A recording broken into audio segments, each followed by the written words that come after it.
The Earth's core is a place of unimaginable heat and pressure, where no life can survive. Yet its existence is crucial to life on Earth. Rapidly advancing science reveals the Earth's center as the powerhouse that drives our planet. The core is a mammoth, violent generator. Thousands of miles below us, liquid metal, hot as the surface of the sun, surges and swirls in giant currents that generate massive amounts of magnetic energy. The magnetic waves created permeate through the Earth and out into space, blanketing the planet in an invisible force field. That's all that stands between us and the lethal radiation of space. But that generator may be losing steam.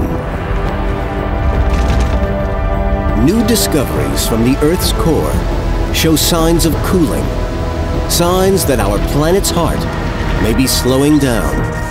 One day, the Earth could lose its magnetic field and become a barren wasteland, just like Mars.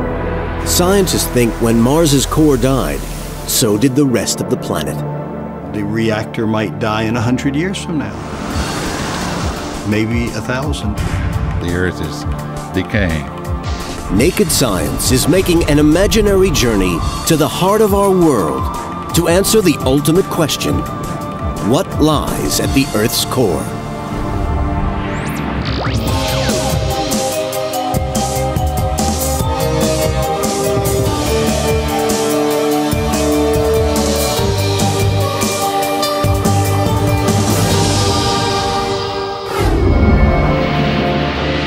We have navigated the oceans, climbed the highest mountains, even walked on the moon, and made a new home for ourselves in space.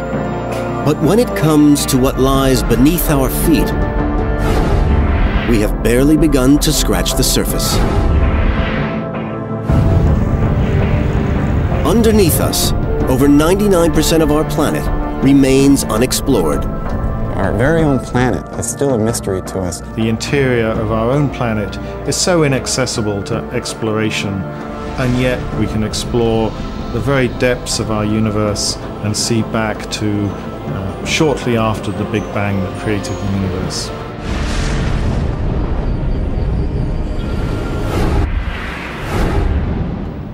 If you have ever dreamed of journeying to the center of the Earth, don't hold your breath.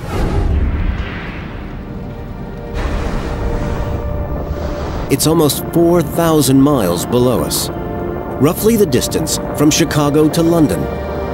But in this scenario, nobody has even left the suburbs. The deepest ever caving expedition extended to a depth of just over a mile. Thousands of caves remain unexplored to this day. The deepest mines in the world are the Western Deep Levels gold mines in South Africa. They descend 2.3 miles into the Earth, where the temperature is a sweltering 130 degrees Fahrenheit, heated by warm rocks below. With a shaft so deep, the miners have to descend in several stages. The deepest hole ever drilled is here at Kola in Russia. It extends 7.5 miles down. This drill is so long, it distorts like a piece of elastic. But even the deepest drilled hole is still some 3,955 miles short of the center of the Earth. Barely a pinprick on the surface of our planet. The Earth is like an onion, made up of different layers of material. The crust is a thin layer of rock, a few tens of miles thick. The largest region of the Earth's interior is called the mantle. It's almost 1,800 miles of putty-like rock. But beneath the mantle, the core is roughly the size of the moon and is made up of two parts, the liquid metal outer core and the solid metal inner core. This is our deep Earth destination as we begin our mission to find out what lies at the heart of our planet.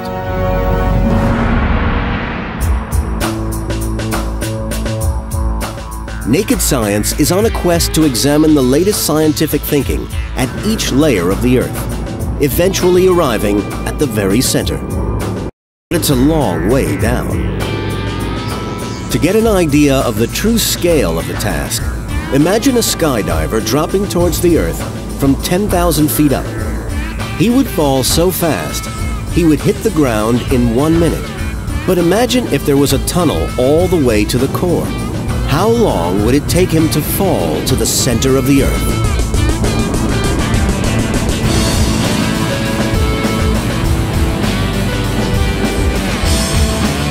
The Earth is so huge that a fictional skydive to the very center of the planet would take a staggering 32 hours.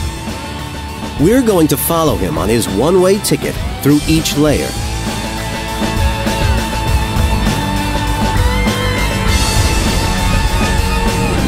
As he plunges into our imaginary tunnel, after 3.5 minutes, our skydiver would already have dropped further than the deepest hole ever drilled. 20 minutes later, he would reach the bottom of the first onion layer of our planet, the Earth's crust, 43 miles thick at its deepest point. He would then enter an enormous region of hot putty-like rock, the mantle. The mantle is almost 1,800 miles thick, about the distance from Chicago to LA. It would take our skydiver over 15 hours to fall through it. Of course, a skydiver free-falling through the Earth is pure fiction. In reality, the human body would be unable to survive deeper than a few miles beneath the surface. But why? It's to do with the conditions within. The Earth's interior is extremely hot and massively pressurized. In fact, current estimates put the temperature right at the center of the Earth at between 9 and 12,000 degrees Fahrenheit, about the temperature of the surface of the Sun. But where has all this heat come from? 4.5 billion years ago, when our solar system was born, our planet was subject to a series of catastrophic impacts. The collisions generated so much heat that the entire planet melted. With time, the Earth cooled off, and the outer layers hardened into rock. But rock is a good insulator, and most of the heat remained locked inside, supplemented by extra heat from radioactive elements. But it's not only the scorching temperatures that are a barrier to exploration. It's also the crushing pressures. With the weight of the world bearing down on it, the pressure at the center of the Earth is 3.6 million times that at the surface. This Naked Science demonstration shows how poorly equipped the human body is to deal with such high pressures. A watermelon has roughly the same density as a human head. In this demonstration, a bullet flying through the air at over 3,000 miles per hour generates a pressure of more than 3 million pounds per square inch. The pressure at the Earth's core is a staggering 51 million pounds per square inch. The equivalent of 15 bullets hitting simultaneously.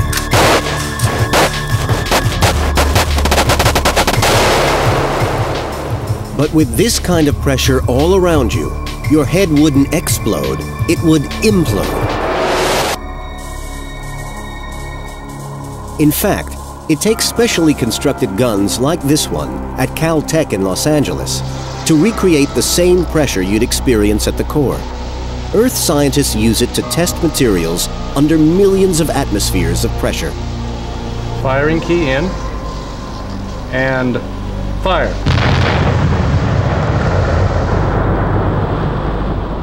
At Berkeley, scientists go one step further.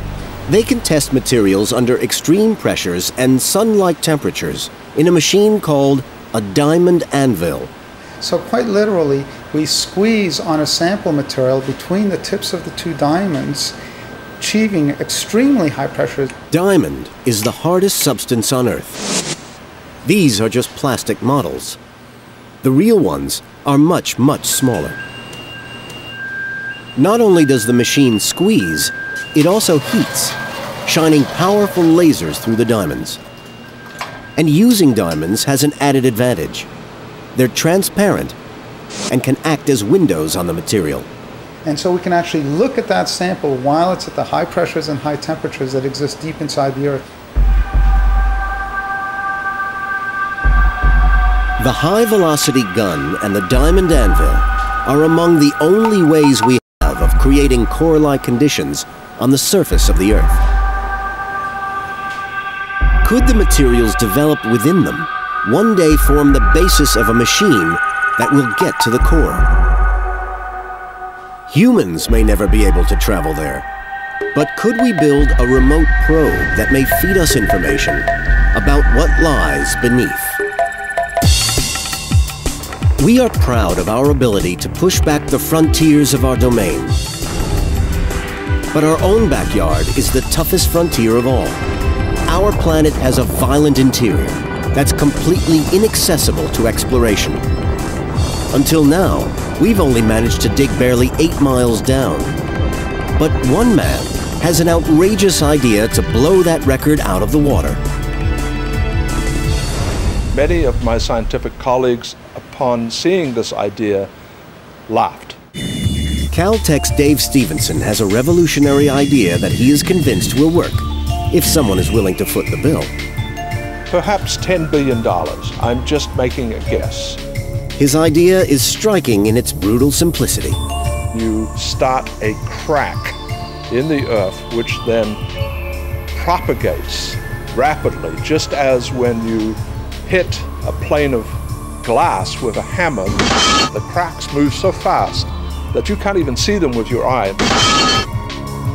The hammer, in Stephenson's plan, would have to exert as much energy as a magnitude 7 earthquake. He suggests using atomic warheads.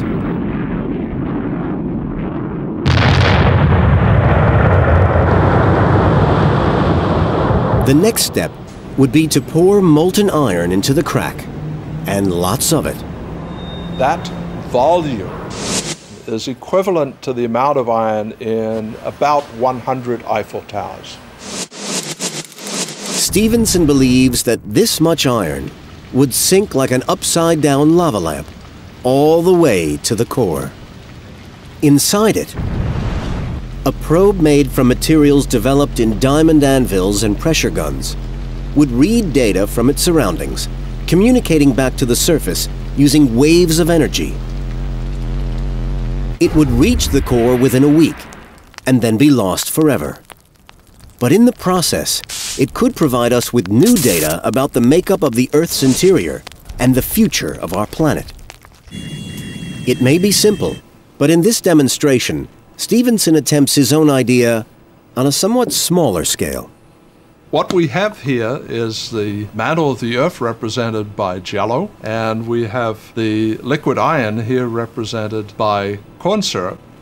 And what I expect to have happen is that it will sink down through the jello to the bottom, just as the material would sink to the Earth's core. Stephenson uses a dessert spoon in place of the nuclear bomb. And there it goes, sinking down through the jello to the bottom of the mantle.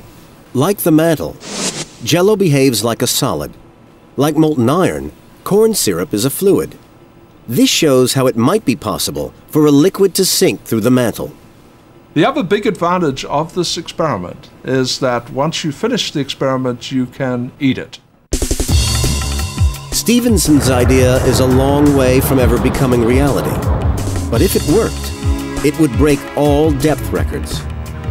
Right now, it seems there is no gateway to Hades. If we are ever going to learn about the center of the Earth, we'll have to find another window on the world below.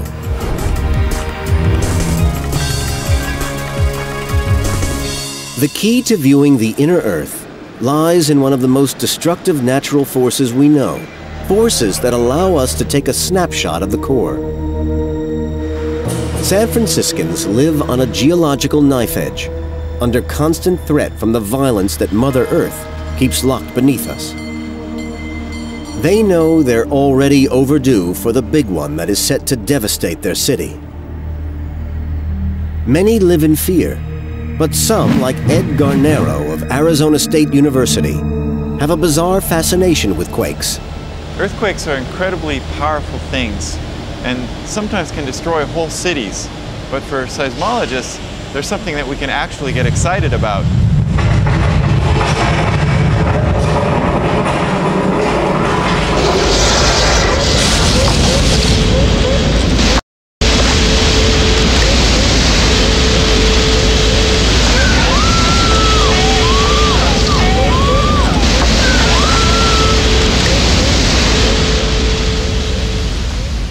This earthquake simulation at Universal Studios shows what might happen to a subway station during a magnitude 8 earthquake.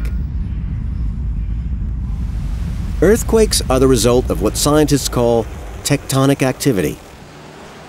The crust isn't a giant single slab of rock. It's broken up into 8 major tectonic plates. They move slowly across the surface of our planet, driven by forces from below. The plates grind against each other, distorting over time. Eventually, they can't stretch anymore, and they violently snap into place. This snap is what we feel on the surface. Earthquakes give proof that the Earth's interior is alive. They also provide a method of viewing our subterranean world.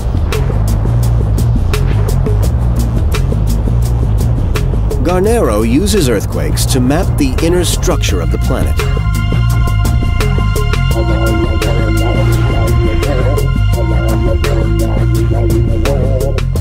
Sites like this one are dotted around the globe, unassuming scientific equipment buried into the earth.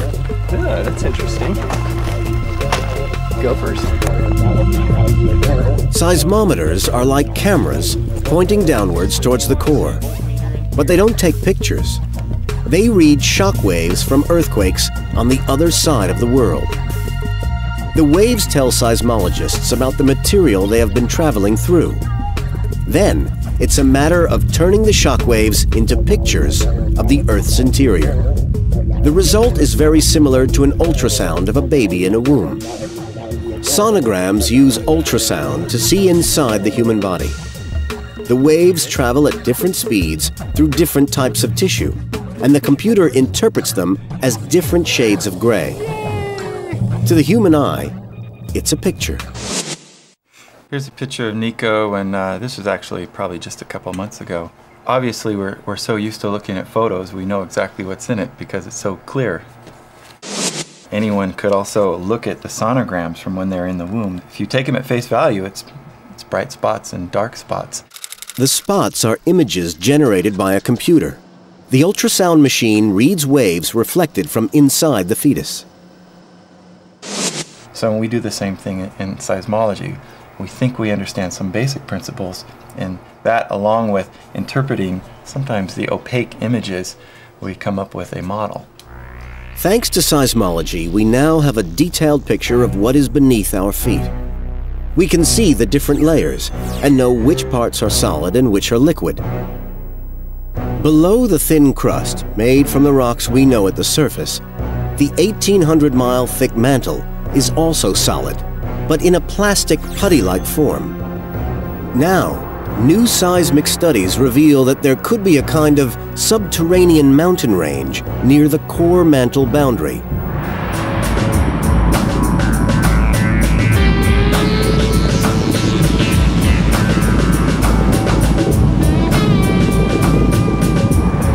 In reality, this mantle mountain range is far bigger than any mountain on the surface. These are continent-sized features. Mount Everest would be, slightly a pixel on this plot. But what are these structures, and what do they do? Although seismologists can see them, nobody understands their true role in the workings of our planet. Could they be acting like giant lava lamp plumes from the deep, providing scientists with material from the base of the mantle?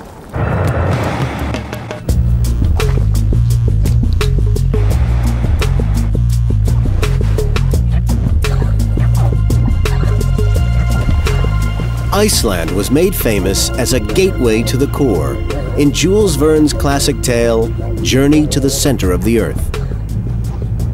There's no route to the core here, but today it's a popular tourist destination as thousands flock to see volcanic activity.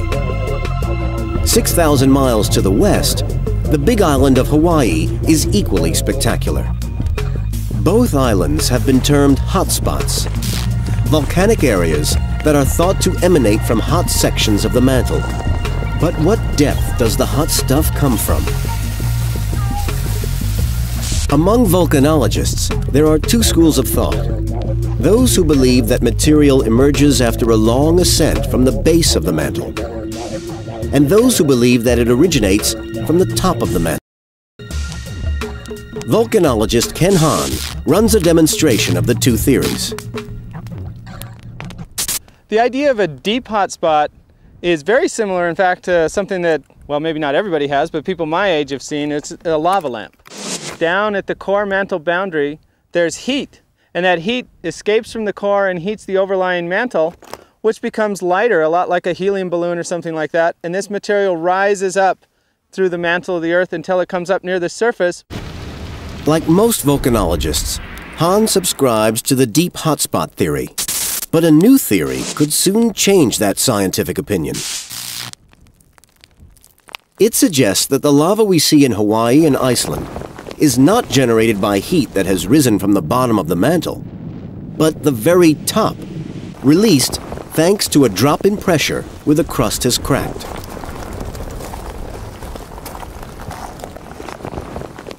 Like Stevenson's Jell-O, Hahn uses cornstarch to illustrate the idea, a material that is very similar to the putty-like mantle. If I push on the cornstarch here, I can keep it solid. And this would be like what the mantle is underneath the crust. Although the cornstarch is solid under pressure, just as the mantle is, as soon as the pressure is released, it melts. According to this new theory, Iceland and Hawaii are merely cracks in the crust that have released pressure on the mantle. The result is lava. But what are the implications if the cornstarch theory turns out to be the right one?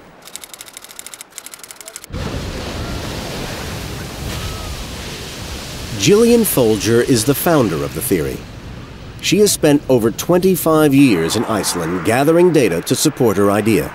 It was really a kind of the sort of eureka moment that you, a scientist like myself, perhaps can only hope to experience maybe 2 or 3 times in your career if you're lucky.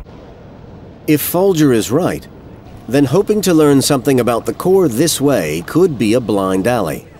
Well, the implications are very radical, really, because up until now people have assumed that if you take rock samples from Iceland or Hawaii, then you're basically getting some kind of window into what's happening at the very centre of the Earth, right down at the Earth's core.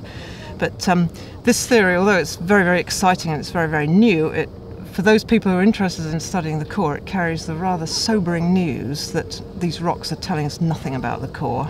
They're only telling us about the very shallow Earth.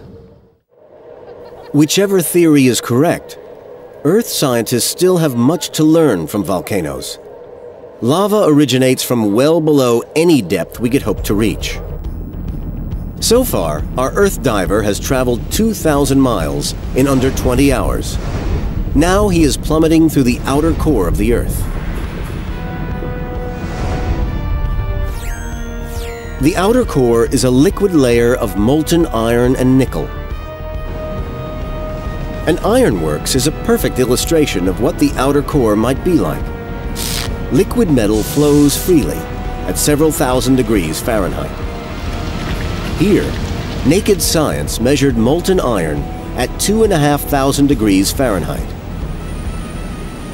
But although it's thousands of miles beneath us, scientists can study the outer core because of the invisible field of energy it produces. We spend our lives immersed in this field, yet we can't see it, hear it, or feel it. But it's all around us. The Earth's magnetic field. For centuries, sailors have known about magnetism and have used it to navigate their way across our world. but they would never have been aware of its significance as our planet's protector. Like electricity, the Earth's magnetic field flows in a circuit. It flows from the Earth via the South Pole in great waves of energy, traveling hundreds of thousands of miles into space before sweeping back into the Earth via the North Pole and returning to the outer core. And it's the core's invisible magnetic force field that makes life possible, protecting us from the deadly radioactivity of space. Most people are aware of the dangers of sunbathing, but without our magnetic field, we could be exposing ourselves to far worse than sunburn.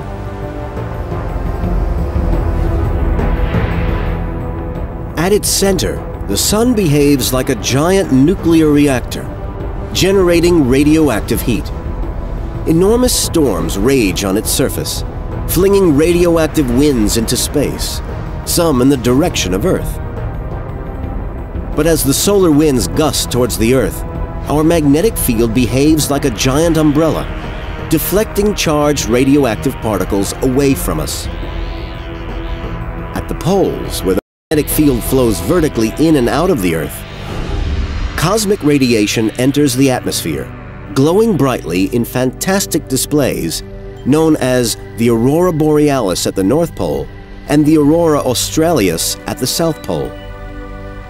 Without our magnetic umbrella, the Earth would be bathed in radiation. But where does the field come from?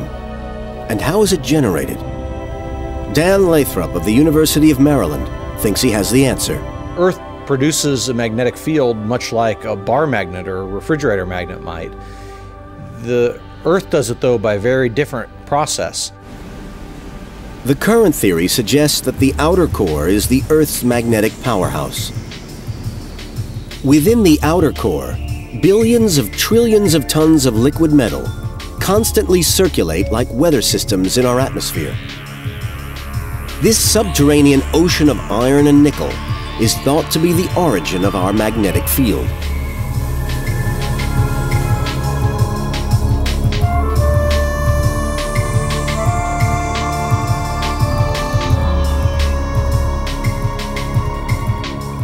In this experiment, Lathrop's team have built a model of the Earth's core to test the theory that a ball of liquid metal can generate magnetism.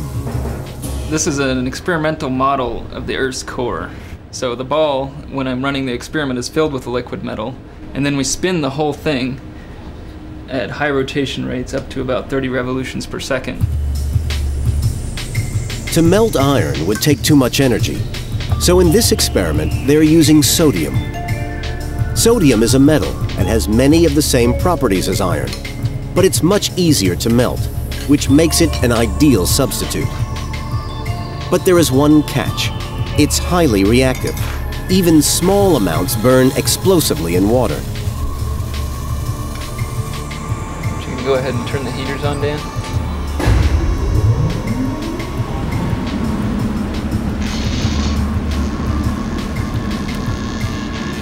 The Earth and its core spin just as the sodium ball spins. The motion of the liquid metal inside generates magnetism. Proof that the Earth's outer core can produce a magnetic field. We see all sorts of complicated motion in the induced magnetic fields. So the rotating turbulent sodium flows cause oscillations and all sorts of chaotic motion, not unlike the sorts of unpredictable motions one might see in the Earth's atmosphere. It seems that magnetic fields produced by balls of liquid metal are unstable systems. But just how unstable are they? Scientists now have evidence that the Earth's magnetic shield is losing strength. The magnetic field at the Earth's surface in this region is considerably weaker than we would expect. Over the past century, the strength of our field has declined by as much as 10%. And with a weaker field, high-altitude airliners and astronauts in orbit are already being exposed to higher doses of space radiation. Could Bloxham's evidence be the first indication that our field could one day disappear? And what would happen if it disappeared completely? The Earth is enormous. Beneath your feet, it's almost 4,000 miles to the center of the planet.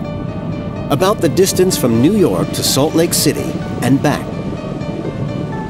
Naked Science is on a mission to the core to investigate the violence and mystery of a world we have never been able to explore, and to investigate signs that we may be witnessing the beginning of the end.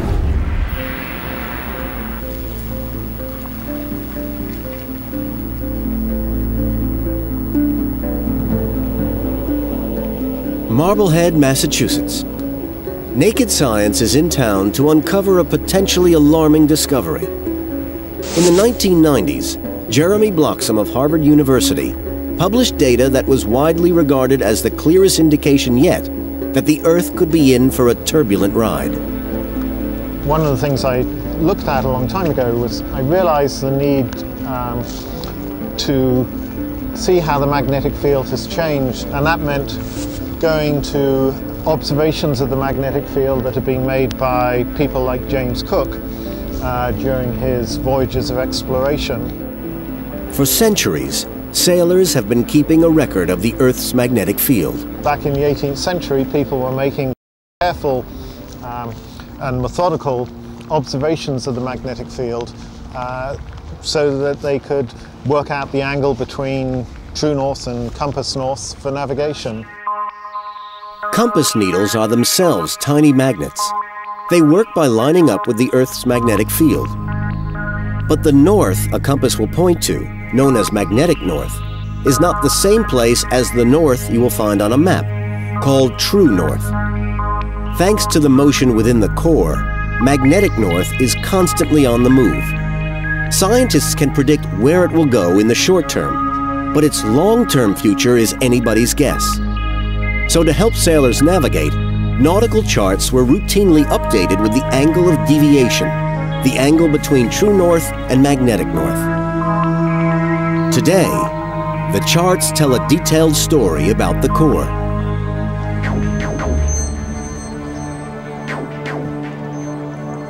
At Harvard, Bloxham has been painstakingly compiling 300 years of data from the archives to produce a movie of the fluctuations around the core since 1690. The red areas indicate the regions where the field flows out of the core. The blue areas are where it re-enters. One rather striking thing in particular, beneath the Pacific, the field really doesn't change very much, whilst here, beneath the Atlantic, the field is changing much more abruptly. You can see how this patch grows and then drifts towards the west, leading to this large region here beneath the South Atlantic Ocean, where instead of field lines coming out of the core, as we would expect for the southern hemisphere, we've actually got field lines going back into the core. Known as the South Atlantic Anomaly, the magnetic field in the South Atlantic isn't just weakening, it's flowing the wrong way. Could this be the first indication that the Earth's core is in terminal turmoil?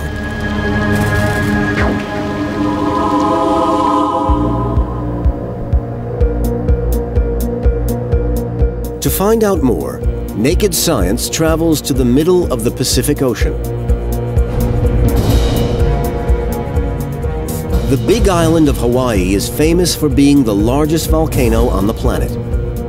From the sea floor, it's almost twice the height of Everest.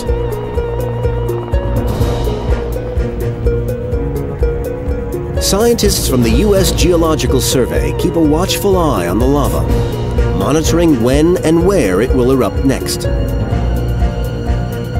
Here, lava flows through underground tubes towards the ocean. As it hits the sea, new land is formed as it rapidly hardens. It's these new lavas that hold the key to our magnetic past. When lava comes to the surface, it's not very happy. I mean, it comes from a place that's very warm, and so it immediately starts to cool. And as it cools, one of the things that happens is small little minerals start to form inside of the molten rock. And one of those minerals that forms in there is a mineral magnetite. Like millions of tiny compass needles, the magnetite crystals line up inside the rock, recording the strength and direction of the field at the exact moment it solidifies. Each lava flow tells a story about the field at the time it erupted. The Hawaiian archipelago is like one big 70 million year magnetic database, and its history is astonishing. It seems that the Earth's magnetic field didn't just weaken, it went a whole lot further than that. In the past, the magnetic field has completely reversed. So the North Pole has become the South Pole and the South Pole the North Pole. Here was evidence for a total global magnetic reversal, called the flip. And the story doesn't stop there. The field has flipped before, 170 times. Basically, what this graphic is showing is the polarity of the field. So when it has one polarity, we color it in black, and when it has the opposite polarity, we color it in white. It's as if the Earth has a barcode. There have been hundreds of flips since the planet was formed. And looking closely at our recent past shows that the Earth may be on the verge of another.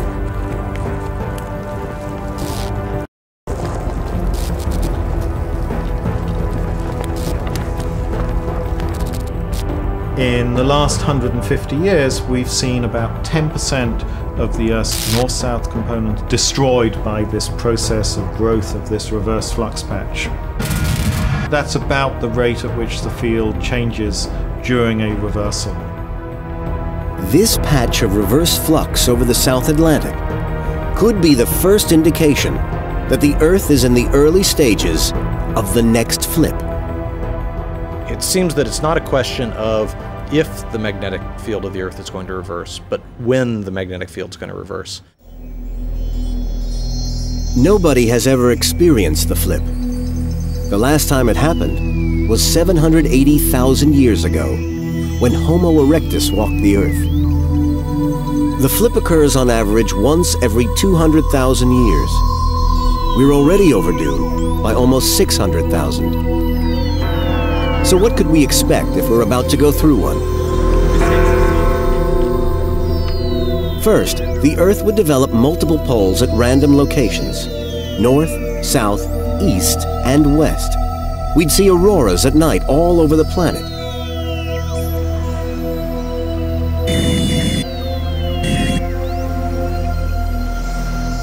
But more seriously, we may experience heavy doses of solar radiation that could cause a cancer epidemic.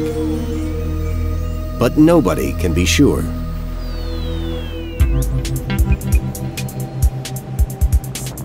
Naked Science's journey to the center of the Earth has revealed subterranean mountains in the mantle and a magnetic storm in the core. And we've learned that the outer core has a vital role to play in preserving life on Earth. But what would happen if the Earth's magnetic field were ever to be turned off? To find the answer to this question, Naked Science launches skyward to another planet entirely. We have ignition, and we have liftoff of NASA's Mars Global Surveyor as America begins its journey back to the Red Planet. On board the Mars Global Surveyor, magnetic recording equipment beamed back valuable data to Earth. It revealed that there is no magnetic field emanating from Mars's core. But there was a twist in the tale. Within the crust, NASA found strong evidence of a magnetic past. Mario Acuna headed the team. We saw the instrument record a very large magnetic field by Mars standards over a very small region of the planet. NASA had made an astonishing discovery. Although there was no field from Mars's core, sections of the crust were strongly magnetic. This can only happen when lava solidifies in the presence of a magnetic field. Just like on Hawaii, solidifying lava on Mars's crust had preserved a record of a magnetic past and a liquid core just like the Earth's. But it was no longer there. It had disappeared. With a magnetized crust, but no evidence of a global magnetic field, NASA concluded that at some point in Mars's history, its core had solidified. But what exactly happened to Mars's core? Could the same thing happen to the Earth? To find the answer, we have to dive deeper still through the onion layers of our planet. Our skydiver is now deep inside the liquid metal outer core, 24 hours into his journey. Beneath him, he plummets towards a solid iron and nickel globe, the inner core. Scientists believe that the inner core, although it's hotter than the outer core, is kept solid by crushing pressure. But here's the unusual part. The inner core grows as the Earth cools. In fact, the Earth has been cooling ever since it was formed. The Earth's heart is freezing solid. It may only be a matter of time before the Earth loses its magnetic field, just like Mars. But when might this happen? Could the cooling core be nearing the end of its life? I mean, there is indications from our measurements throughout the last 50 years that the Earth is decaying, is decreasing rapidly. Some people have projected that maybe in 1200 years the field would disappear. But why hasn't the Earth's core already frozen like Mars? Mars is a smaller planet, so it could have cooled more quickly than the Earth. But could there be something else within the Earth's core that's keeping our planet warm? Our skydiver's free fall to the core has already taken him to the limits of mainstream science. After 32 hours, he is now close to the center of the Earth. And if you believe one man, our skydiver could be about to hit one more layer that could explain everything. In a nutshell, a nuclear reactor at the very center of the Earth. Maverick scientist Marvin Herndon has been working on this unconventional idea for 30 years. I guess what you're really asking me is to tell you how insane I am.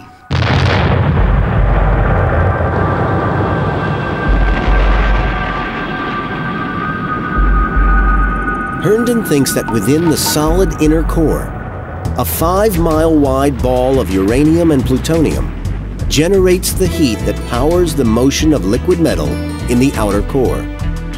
Herndon struggles to get his idea recognized. Most scientists think it doesn't add up.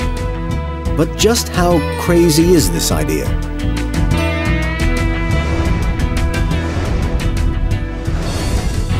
His arguments are based around meteorites, lumps of rock that occasionally fall to Earth.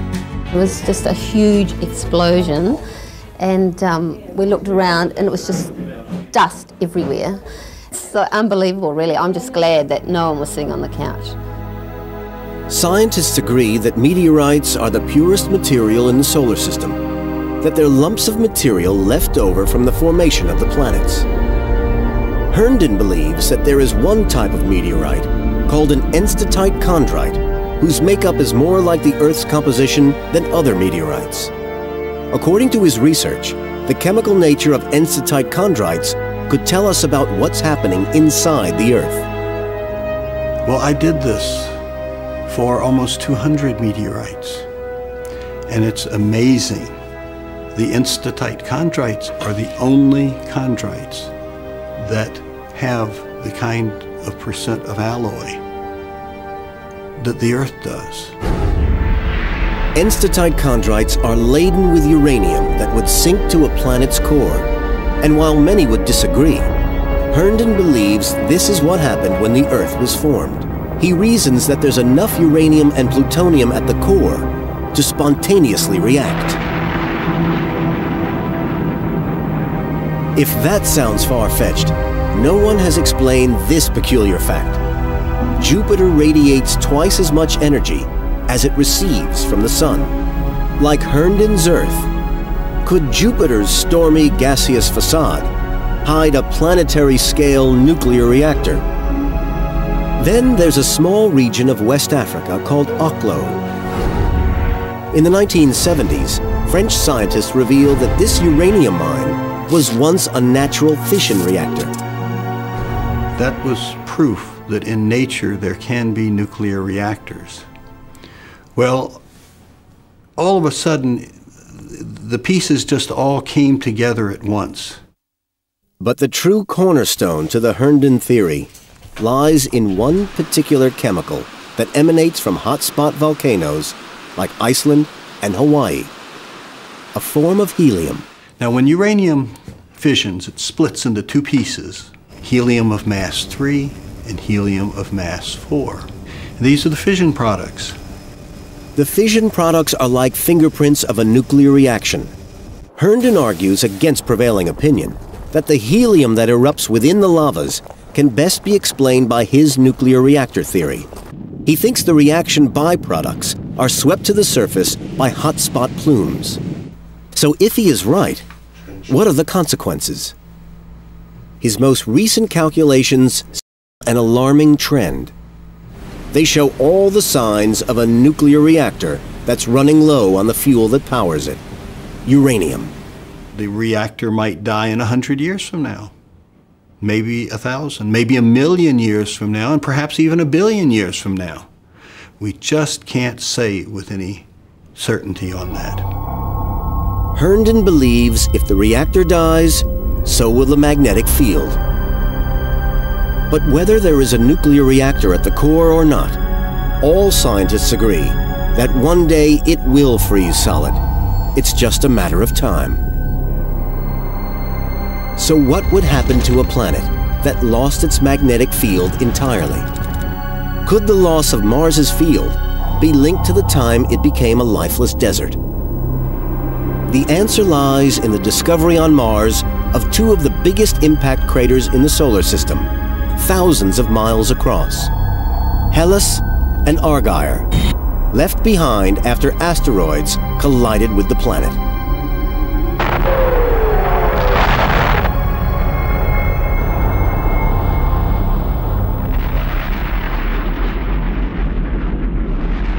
NASA found no evidence of magnetized rock within these craters. When they were formed less than 4 billion years ago, Mars's core had already stopped producing a magnetic field. NASA believes that this is the time that Mars started to lose virtually all of its atmosphere and oceans. Over billions of years, the planet was stripped of its atmosphere, unprotected from waves of cosmic radiation. The barren red planet we know so well today was all that was left. We see Mars, we thought it was a cousin of Earth, but this is a cousin that aged very fast. Things that happen on Mars. Mars is a desert. Can it happen on Earth? It certainly can.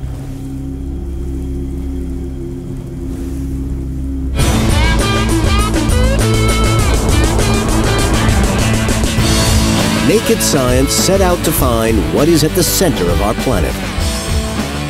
We may never get there, and we're still some way away from finding out what is really beneath us. But modern science has unearthed a vast wilderness, yet to be fully explored. Our own backyard is the true final frontier. But one thing is clear. The Earth's core is crucial to the continued survival of our world.